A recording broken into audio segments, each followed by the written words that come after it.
السلام علیکم۔ سیدنا سلیمان علیہ السلام اور ملکہ بلقیس کا واقعہ۔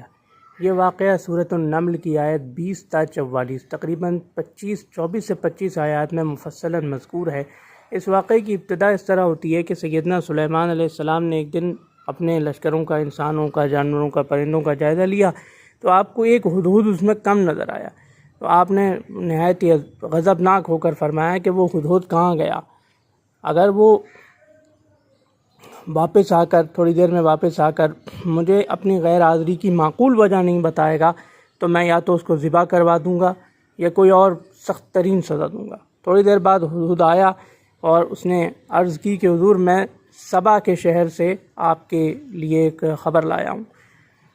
سبا جنوبی عرب کی ایک قوم تھی جن کا دارالحکومت موجودہ یمن میں معارب کے مقام پر بتایا جاتا ہے۔ تو جب ہدہد نے کہا کہ میں سبا کے شہر سے آپ کے لیے ایک بہت ناقابل تردید خبر لایا ہوں، تو سیدنا سلیمان علیہ السلام نے پوچھا خبر کیا ہے؟ تو ہدہد نے کہا کہ میں نے ایک عورت کو ان پر حکمرانی کرتے دیکھا۔ ایک عورت ان کی حکمران ہے اور وہ سورج کو سجدہ کرتے ہیں، سورج کی عبادت کرتے ہیں۔ تو سیدنا سلیمان علیہ السلام نے فرمایا اچھا تو میرا ایک خط ان کی طرف لے جاؤ اور وہ خط تم ان کے آگے ڈال دو، ہم دیکھیں گے کہ تم سچ کہہ رہے ہو یا جھوٹ کہہ رہے ہو۔ یہ میرا خط لے جاؤ اور یہ ان کے درمیان ڈال دو اور پھر دیکھو کہ وہ کیا جواب دیتے ہیں۔ تو ہدہد نے ایسا ہی کیا۔ پھر اس کے بعد بتایا جاتا ہے کہ ملکہ کے دربار میں بالکل ملکہ کے سامنے ہدہد نے وہ خط ڈال دیا۔ تو جب ہدہد نے وہ خط ڈال دیا تو ملکہ نے کہا کہ بڑی عجیب طریقے سے کو بڑا قابل قدر و بڑا قابل احترام خط میرے طرف ڈالا گیا ہے، پھینکا گیا ہے یا دیا گیا ہے مجھے۔ تو اور وہ خط ہے، اس کا مضمون یہ ہے کہ سلیمان علیہ السلام کی طرف سے ہے اور اللہ رب العالمین کے نام سے شروع ہوتا ہے جو بہت مہربان اور نہایت رحم کرنے والا ہے۔ اور اس کے بعد یہ مضمون، اصل مضمون یہ ہے کہ مجھ سے سرکشی نہ کرو اور تابع فرمان ہو کر میرا دین قبول کر کے میرے پاس چلے آؤ۔ تو ملکہ نے کہا کہ بھائی آپ لوگ بتائیے آپ کا کیا مشورہ ہے، کیا رائے ہے، کیونکہ میں آپ لوگوں کے مشورے کے بغیر تو کوئی کام کرتی نہیں۔ اس کے مشیروں نے کہا کہ ہم بڑے زوراور اور قوت والے لوگ ہیں اور امر یعنی جو فیصلہ ہے وہ آپ کے اختیار میں ہے، آپ دیکھ لیجئے آپ کو کیا حکم دینا ہے۔ ملکہ نے فیصلہ کیا کہ میں انہیں کچھ تحفہ دے کر دیکھتی ہوں۔ جب تحفہ پہنچا تو سیدنا سلیمان علیہ السلام نے فرمایا کہ یہ تحفہ تمہیں کو مبارک رہے، جو مجھے اللہ تعالیٰ نے عطا فرمایا وہ تمہارے مال سے کہیں زیادہ ہے، اپنے ہدیے سے تم ہی خوش ہوتے ہوگے۔ پھر سیدنا سلیمان علیہ السلام نے اپنے اہل دربار سے، جن میں جنات بھی تھے اور انسان بھی، ان سے فرمایا کہ قبل اس کے کہ وہ لوگ میرے پاس آئیں اس سبا کا تخت میرے پاس کون لائے گا؟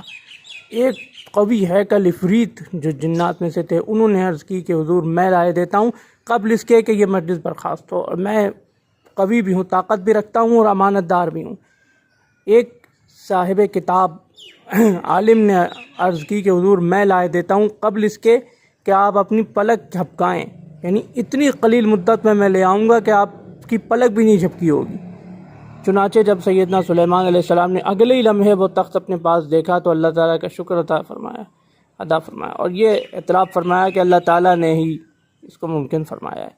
چنانچہ کچھ دیر کے بعد وہ ملکہ سبا بھی ظاہر ہے کہ اپنا سارا لشکر لے کے، اپنے ساری قوم کو لے کے ان کی طرف چل پڑی، جو موجودہ بیت المقدس میں ظاہر ہے کہ سیدنا سلیمان علیہ السلام کا پائے تخت تھا، وہاں چل پڑی۔